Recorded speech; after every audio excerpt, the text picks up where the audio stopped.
এই ভিডিওটা দেখলে তুমি বুঝতে পারবা যে আসলে প্যারা খাওয়ার কিছুই নেই। আগামীকালকে যদিও তোমাদের বুয়েটের প্রিলিমিনারি এক্সাম, তুমি জানবা যে আমি কিভাবে আইবি এক্সামের পর পর নেক্সট 10 দিন টানা পড়ালেখা করে তোমার বুয়েটের প্রিলিমিনারি খুব ইজিলি পাস করে ফেললাম। অ্যান্ড অ্যাকচুয়ালি বুয়েটের preliminary is a very very easy exam, no doubt about that. So চলো এটা নিয়ে কথা বলা যাক। সো বেসিক্যালি আমাদের সময় কি হয়েছিল, বুয়েটের প্রিলিমিনারিতে 34 মার্কের ম্যাথস ছিল, 33 ফিজিক্স, 33 কেমিস্ট্রি, তোমাদের সময়ও সেম। অ্যান্ড আমাদের ক্ষেত্রে তোমার 6,000 স্টুডেন্টসকে নিয়েছিল after shortlisting, right? So when you think about it like that, 6,000 is a lot, right? 6,000 কিন্তু অনেক বিশাল একটা নাম্বার। এন্ড আমি এক্সাম দিয়েই বুঝছিলাম আমার হয়েছে কেন, আমি তোমাকে বলি। তোমার কেমিস্ট্রির ক্ষেত্রে, কেমিস্ট্রিতে তোমার কিন্তু কোয়েশ্চেনগুলো কিরকম আসে যে either you know that or you don't. তোমার মনে করো 33 মার্কের মধ্যে 10 থেকে 15 মার্কই আসবে একদম পিওর নলেজ বেসড কোয়েশ্চেন, ওখানে তোমার কোনো ম্যাথস ট্যাথস কিছুই করা লাগবে না। ওইটা একদম ডিরেক্ট, তুমি আইদার পারবা অথবা পারবা না। তোমাকে একটা কম্পাউন্ডের নাম জিজ্ঞেস করবে, এলিমেন্টের সাথে এলিমেন্ট যেগুলো কি হয় এগুলো জিজ্ঞেস করবে। এখানে organic chemistry helps a ton ওইসব কেসেসে, but if you are not that strong in organic chemistry, আমিও পার্সোনালি স্ট্রং ছিলাম না। তো আমি কিভাবে দিয়েছিলাম, আমি বেসিকলি আগে পুরা কোয়েশ্চেনটা স্কিম করছি টু আন্ডারস্ট্যান্ড আমি কি কি দিতে পারবো কি কি পারবো না। বিকজ তোমার যে ছয় তোমার যেই পুরা 1 ঘন্টা, 1 ঘন্টায় কিন্তু এই পৃথিবীর মধ্যে কেউই তোমার পুরো 100 মার্ক অ্যান্সার করতে পারবে না।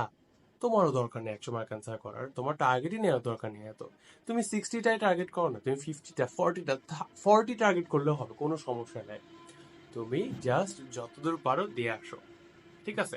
তো আমি করছিলাম কি, আমার টাইমে আমি সবার আগে কেমিস্ট্রিতে যেগুলো easy easy questions, for example এটার নাম কি, ওই কম্পাউন্ডে কি হয়, এটা কেমনে বানাইতে হয়, এগুলো দিয়ে দিছি, থিওরিটিক্যাল কোয়েশ্চেন গুলো দিয়ে দিছি।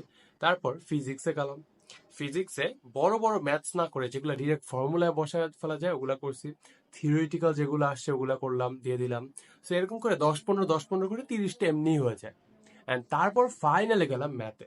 সো বেসিক্যালি তোমার কালকের স্ট্র্যাটেজিটা হবে যে ফার্স্টে তুমি যেই সেকশনে বেশি স্ট্রং, তুমি 3টা সেকশনে ভাগ করে নেবে, যে কেমিস্ট্রি ফিজিক্স ম্যাথ, অথবা ফিজিক্স ম্যাথ কেমিস্ট্রি, অথবা ম্যাথ ফিজিক্স কেমিস্ট্রি, তোমার যেটাই ইচ্ছা। You know best. এখন ভিডিওটা পজ দিয়ে এখনই চিন্তা করো যে তোমার স্ট্র্যাটেজি কোনটা বেস্ট, তুমি কোনটা আগে দিলে most comfortable, and comment down below, right? আচ্ছা, এটা ছাড়াও এইটা বাদেও আমি করলাম কি, তোমার প্রথমে তো চিন্তা করে গেলাম যে আমি কেমিস্ট্রি আগে অ্যান্সার করবো। দেন কেমিস্ট্রি যখন খাতাটা কোয়েশ্চেনটা পেলাম, ওএমআর এর সাথে যখন কোয়েশ্চেন পেপারটা পেলাম, কোয়েশ্চেনের তোমার পুরা কেমিস্ট্রিটা একবার জাস্ট চোখ বুলালাম। পুরাটা না করেও তুমি যদি এমনি করো 10টা করে স্কিম করবা, তাও হয়, ঠিক আছে, তাও হয়। সো 10টা তুমি স্কিম করে দেখলা, আচ্ছা এই এই কোয়েশ্চেন আমি পারতে পারি, পরে এগুলো অ্যান্সার করে ফেললাম। এন্ড আরেকটা জিনিস, কোয়েশ্চেন যখন ওএমআর তুমি অ্যান্সার করবে, অ্যান্সার করার পর ওইটার দিকে আর ফিরেও তাকাবা না। বিকজ তুমি যখনই তাকাবা তখনই তুমি ডুমড। কারণ তুমি তো আর ওই কোশ্চেনে যেতে পারছো না, তোমার ভুল হইলে তুমি পুরো পরীক্ষার হলে ওই ডিপ্রেশনটা নিয়ে থাকতে হবে, রাইট? এন্ড অনেক টাইম ওয়েস্টও হবে। এত টাইম ওয়েস্ট কেন করবা তুমি, রাইট? তো তুমি যখন একটা কোয়েশ্চেন অ্যান্সার করে জাস্ট দাগায় ফেলবো ওই মারে, ওইটার দিকে আর তাকাবাই না। This will save you tons of time. তাছাড়া স্কিম স্কিম করে তুমি দেখলা, যেগুলো পারলা না সেগুলো দাগায় রাখলা, যেগুলো মনে করো তোমার মনে হচ্ছে কি মেবি পারতে পারো সেগুলো তুমি গোল করে রাখলা, আর বাকিগুলো অ্যান্সার করে দিলা। একবারে দেখে একবার অ্যান্সার করে ফেলবা। তুমি কিন্তু এমন করবা না যে আমি কোয়েশ্চেনে দাগাইলাম তারপর আবার হচ্ছে কি ওএমআরে পরে দাগাবো এসে, এটা করা যাবে না। This will West a lot of time. তোমার যদি প্রত্যেকটা কোয়েশ্চেনে 2 সেকেন্ড করেও এক্সট্রা লাগে, এখানে 100টা কোয়েশ্চেনে তোমার 200 সেকেন্ড চলে যায়, that means more than 3 minutes চলে যাবে। অলওয়েজ করবা কি, যেটা মানে অ্যান্সার এসে পড়ছে ওইটা ডিরেক্ট একটা আঙ্গুল রাখবা। তোমার মনে করো এ আসছে অ্যান্সার, এতে আঙ্গুল রাখবা, এই পাশে কোয়েশ্চেনে অ্যান্সার অপশন কোনটা দিছিলা, এই যে এ, ঠিক আছে, ওই মানে দাগায় ফেলবা। দাগানোর পর এটা ফেরত মানে গিয়ে দেখানো দরকার নেই, ঠিক আছে? তুমি ডিরেক্ট দাগায় ফেলবা, কখনো ওইটা করবা না যে আমি একটা একটা করে দাগাবো আবার আই উইল রিভিজিট পরে, রাইট? কোয়েশ্চেনে দাগায় আবার এখানে দাগাবো, এটা করবা না কখনো। সো এটা গেল, কেমিস্ট্রি গেল। তারপর ফিজিক্সের ক্ষেত্রে চিন্তা করবা যে কোনগুলা, আচ্ছা কোনগুলা আমি অ্যান্সার এখন ডিরেক্টলি করতে পারি, যেটা হচ্ছে কোনগুলা খুব ছোট ছোট শর্টকাট ম্যাথস, অথবা ওই কনসেপ্ট বুকে তোমরা দেখছো না কত শর্টকাটস আছে, ওগুলো ইউজ করে কোনগুলো করে ফেলতে পারবা। এরকম থাকেই, এরকম অলওয়েজই থাকে ম্যাথস। অ্যান্ড স্পেশালি তোমার হায়ার ম্যাথস যেগুলো আছে ওখানেও কিছু কিছু প্রবলেমস থাকতেই পারে, ইয়া। এভাবে করে ইন জেনারেল তুমি 30টা থেকে 40টা দাগায় ফেলতে পারবাই। তারপরে তোমার যত নলেজ আছে ওইটা দিয়ে এক্সট্রা যা পারো তাহলে তো হইলোই, ঠিক আছে। আর ইন জেনারেল 1 ঘন্টার এক্সামে তোমার বেশি মার্কস পাইতেও হয় না, তোমার 40 mark is more than enough, right? 40 mark আর তোমাদের উদ্ভাসের ভাইয়ারা যেটা বলছে, ডেফিনেটলি ওইটা will be a better advice, right, এইসব কেসেসে, because they know what they are teaching. আচ্ছা, এছাড়াও আই উড সে একদম বেসিক কিছু কথা, সেটা হচ্ছে আমার ক্ষেত্রে যেটা কাজে লাগছিল, যে আমি একদম কুল মাইন্ডেড এক্সাম হলে গেছিলাম। কুল মাইন্ডেড বলতে কি, আমি সকালে উঠছি, সকালে উঠার পরে একটুক্ষণ মানে ওই দেখবা কি অনেকে বসে থাকে, হ্যাঁ, মানে আসলে একটু সবকিছু মাথার মধ্যে আসতে একটু টাইম লাগে।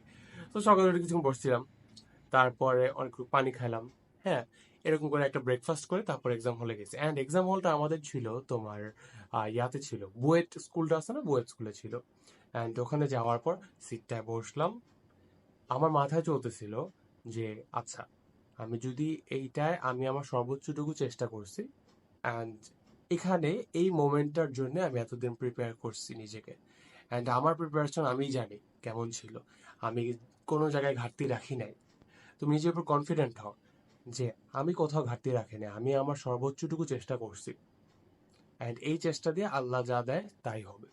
অ্যান্ড এইটাই দিন শেষে, এইটাই তোমার আল্লাহ যা দেয় তাই হবে। অনেকে আছে সারা জীবন পড়ালেখা করেও হবে না, পরে দেখবা হচ্ছে গিয়ে তোমার বিদেশে বিশাল একটা স্কলারশিপ পেয়ে গেছে। ওইটাই, আল্লাহ তোমার জন্য যা করবে ভালোর জন্যই করবে। অলওয়েজ রিমেম্বার, তোমার শেষটা সবসময় সুন্দর হবে। আর যদি শেষটা সুন্দর না হয়, দেন এখনো শেষ হয় নাই, কাহিনী এখনো বাকি আছে। সো এই দৃঢ় বিশ্বাস নিয়ে এগিয়ে যাও, তোমরা ইনশাল্লাহ পারবা। আমার পার্সোনাল অ্যাডমিশন জার্নিতে বুয়েটের preliminary was a huge thing.